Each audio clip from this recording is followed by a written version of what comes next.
اہل توکل کو تو اللہ ہی پر بھروسہ رکھنا چاہیے۔ اور جو کافر تھے انہوں نے اپنے پیغمبروں سے کہا کہ یا تو ہم تم کو اپنے ملک سے باہر نکال دیں گے یا تم ہمارے مذہب میں واپس آ جاؤ۔ بس ان کے پروردگار نے ان کی طرف وحی بھیجی کہ ہم ظالموں کو ہلاک کر دیں گے اور ان کے بعد تم کو اس زمین میں آباد کر دیں گے۔ یہ اس شخص کے لیے ہے جو قیامت کے روز میرے سامنے کھڑے ہونے سے ڈرے اور میرے عذاب سے خوف کرے۔ اور پیغمبروں نے اللہ سے فتح چاہی اور ہر سرکش ضدی نامراد رہ گیا۔ اس کے پیچھے دوزخ ہے اور اسے پیپ والا پانی پلایا جائے گا، وہ اس کو گھونٹ گھونٹ کر کے پیے گا اور گلے سے نہیں اتار سکے گا، اور ہر طرف سے اسے موت آ رہی ہوگی مگر وہ مرنے میں نہیں آئے گا، اور اس کے بعد سخت عذاب ہوگا۔ جن لوگوں نے اپنے پروردگار سے کفر کیا ان کے اعمال کی مثال راکھ کی سی ہے کہ آندھی کے دن اس پر زور کی ہوا چلے جو اسے اڑا لے جائے۔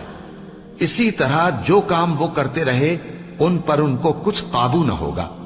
یہی تو پرلے سرے کی گمراہی ہے۔ کیا تم نے نہیں دیکھا کہ اللہ نے آسمانوں اور زمین کو تدبیر سے پیدا کیا ہے؟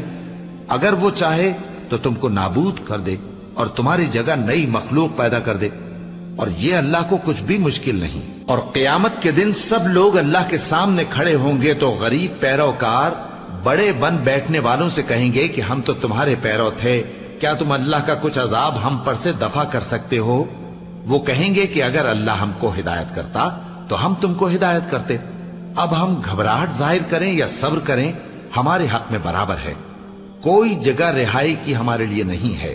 اور جب حساب کتاب کا کام فیصل ہو چکے گا تو شیطان کہے گا جو وعدہ اللہ نے تم سے کیا تھا وہ تو سچا تھا، اور جو وعدہ میں نے تم سے کیا تھا وہ جھوٹا تھا، اور میرا تم پر کسی طرح کا زور نہیں تھا۔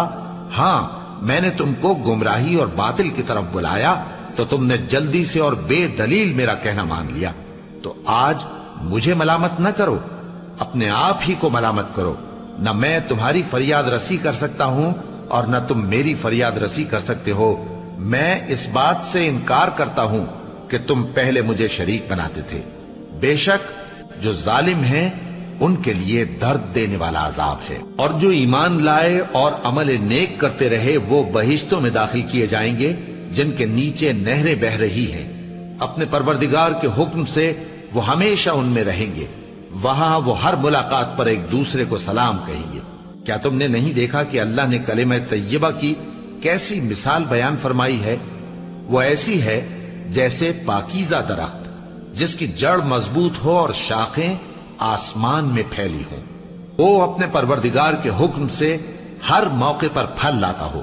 اور اللہ لوگوں کے لیے مثالیں بیان فرماتا ہے تاکہ وہ نصیحت حاصل کریں۔